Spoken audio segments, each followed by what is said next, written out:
Welcome geometry students to the warm-up for section 8.6, vectors. Pause the video, come back and check your work. Okay, you are so good at finding things like this, right? So AB is square root of 514. Maybe you actually used your calculator.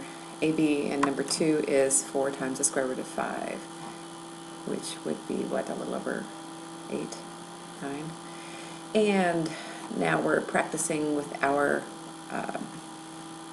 trigonometric functions, and the cosine 26 equals x over 7, so x equals 6.3.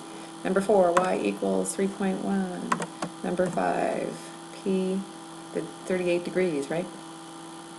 And q is 50 degrees. Good.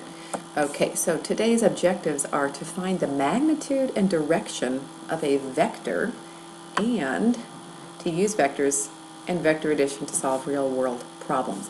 We're mostly focusing on this first, finding magnitude and direction of a vector. So you're going to make sure you understand these terms today: vector, component form, magnitude, direction, equal vectors, parallel vectors, and resultant vector. So a vector looks like this. It looks somewhat like a ray, doesn't it? The speed and the direction that an object moves could be represented by a vector.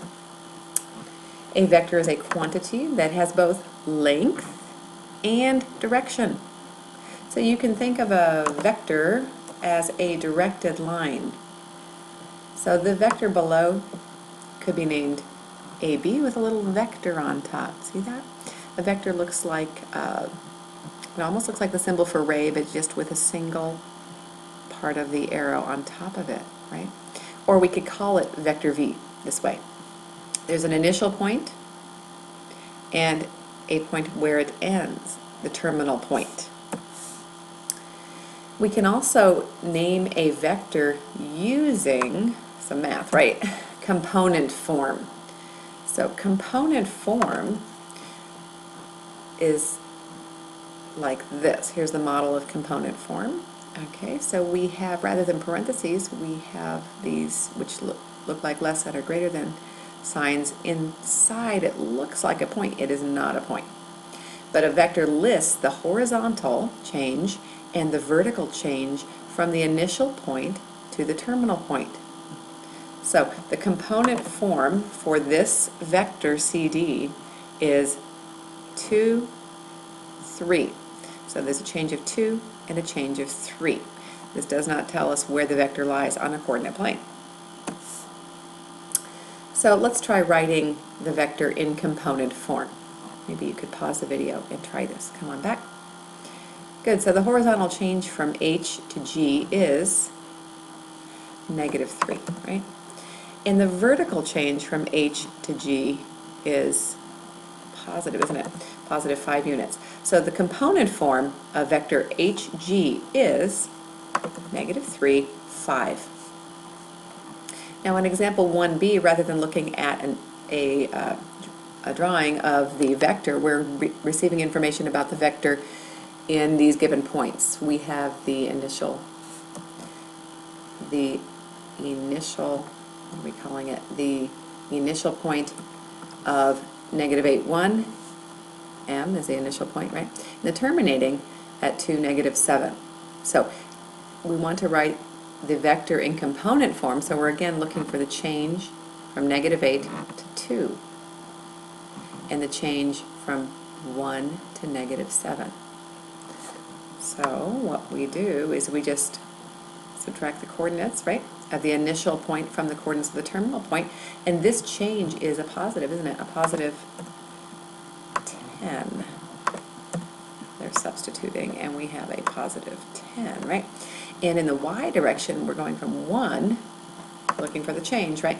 We're going from 1 to -7, so that would be, if we substitute that, -8. Okay, so we can write the component form using given values of the initial and terminating points, or given the image or the drawing, right? Okay, so write the vector that you see here in component form. Come back and check your work. So we are looking for a horizontal change, right? and it looks like that change is -3 units. And the vertical change looks like that change is negative as well, huh? -4 units. So the component form for vector u is -3, -4. Okay, the magnitude of a vector is its length. So the magnitude of a vector can be written as the absolute value of vector AB, or absolute value of vector V.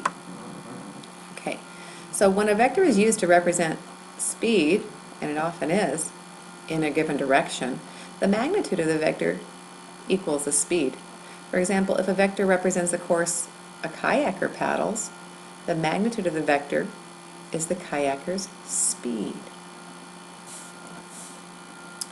We're going to draw the vector here on a coordinate plane, so you'll have to pause the video to do that, and find its magnitude to the nearest tenth.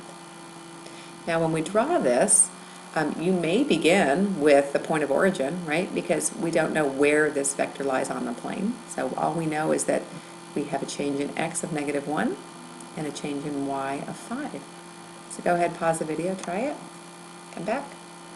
And here we are, starting from the point of origin, the initial point, we have a change of -1 in the x direction and a change of 5 in the y. So we're looking for this magnitude. And we have the familiar right triangle, right? So we will just find the hypotenuse using what theorem?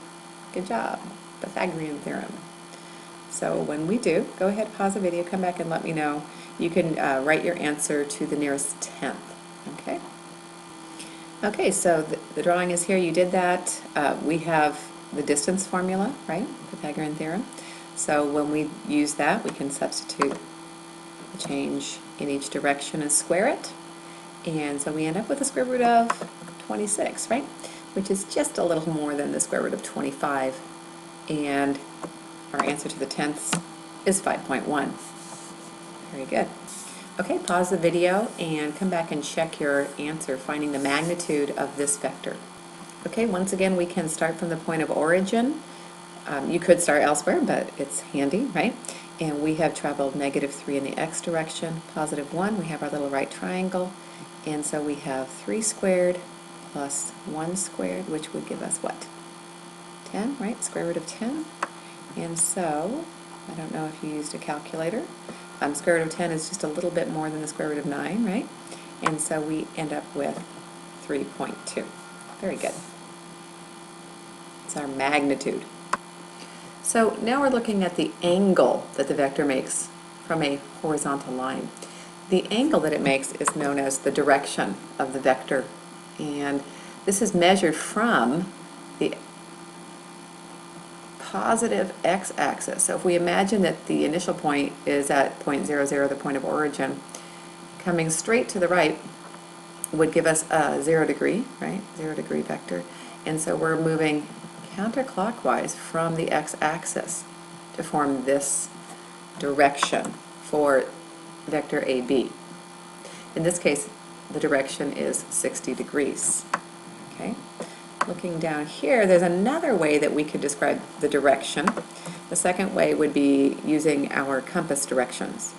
So, if we use that, then we would say in this case that vector AB has a bearing. We call it a bearing, so we know we're talking about compass directions. North, so bearing north, it would be 30 degrees east. It's kind of like saying 30 degrees east from north, which is the same as the 60 degree vector we found here. So the force exerted by a skier is given by the vector 1, 4. So drawing the vector, you don't need to do, it's in your notes. On a coordinate plane, we're being asked to find the direction of the vector to the nearest degree.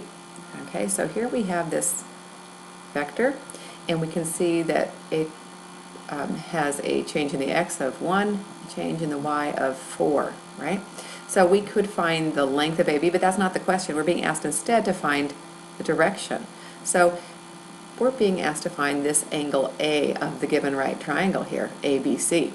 So when we look at A, I know the opposite and adjacent sides So we'll use the trigonometric ratio of the tangent, right? We'll use a tangent of A to find the angle here, the unknown angle. So the tangent of A is 4 over 1, right? And so we would need to use that in order to find the inverse tangent to find the number of degrees, right? I guess we didn't really do that, did they? The classic of this book, not to find the degrees, isn't it? So go ahead and use your inverse tangent. Okay, I found a little calculator to use. We have this ratio of 4, so if I input 4, and on this calculator take the inverse tangent, it looks like we would round this to the degree 76 degrees. So this should be 76 degrees. Hopefully that's what you found. Okay, let's see if we can find the direction of the vector in this example. A force exerted by a tugboat is given by the vector 7, 3. So we have a change in the horizontal distance of 7 and the vertical of 3. So we're finding the direction of the vector to the nearest degree. So again, we're finding angle A here. And so angle A would again be found finding the inverse tangent of 3 over 7, right? Let's see what they find here. And so the measure of angle A would be, there we go, they found it. And see what you have, and let's see if we match, of 23 degrees. That looks better. So if two vectors have the same magnitude and the same direction, what do they look like? Yep, equal vectors. Also, we can say something else, but let's see here. For example, vector u and vector v. Now, equal vectors do not have to have the same initial point or the same terminal point. They're just equal vectors because they have the same direction and the same length, the same magnitude. Two vectors are parallel vectors if they have the same direction or if they have opposite directions. Notice that parallel vectors do not need to be equal vectors, right? And they can have opposite directions. They may have different magnitudes. For example, vector w is parallel to vector x. Equal vectors are always parallel vectors. There we have equal vectors, always parallel, and parallel vectors not always equal. Okay, so can you identify each of the following? Pause the video and come back and check. So hopefully you made little right triangles out of these, and you could see that vector ij is equal to vector OP, isn't it? Same direction, same magnitude. Okay, and parallel, of course these would be parallel since they are equal. You could say that vector ij is parallel to vector OP. Can we say that vector mn is parallel to vector kl? And look at that, we can say that they are. They both have a -1 slope, don't they? So those are two pairs of parallel vectors. This lesson is just packed with information, and this final bit is important. The vector that represents the sum of two given vectors is called the resultant vector. It's what results when you sum two given vectors. I suppose you could even sum more than two, right? To add them, we have two choices. To add vectors, we can do it geometrically, using head-to-tail method, or we can use a parallelogram method. It's kind of cool. You'll see that these are obviously related. Head-to-tail means we place the initial point of the second vector on the terminal point of the first vector. So when you do that, then you can, the resultant vector joins the initial point of the first vector and the terminal point of the second vector. So here's the resultant vector. And the other way to do this would be using the parallelogram method, which would place the initial point for both of the vectors at the same location.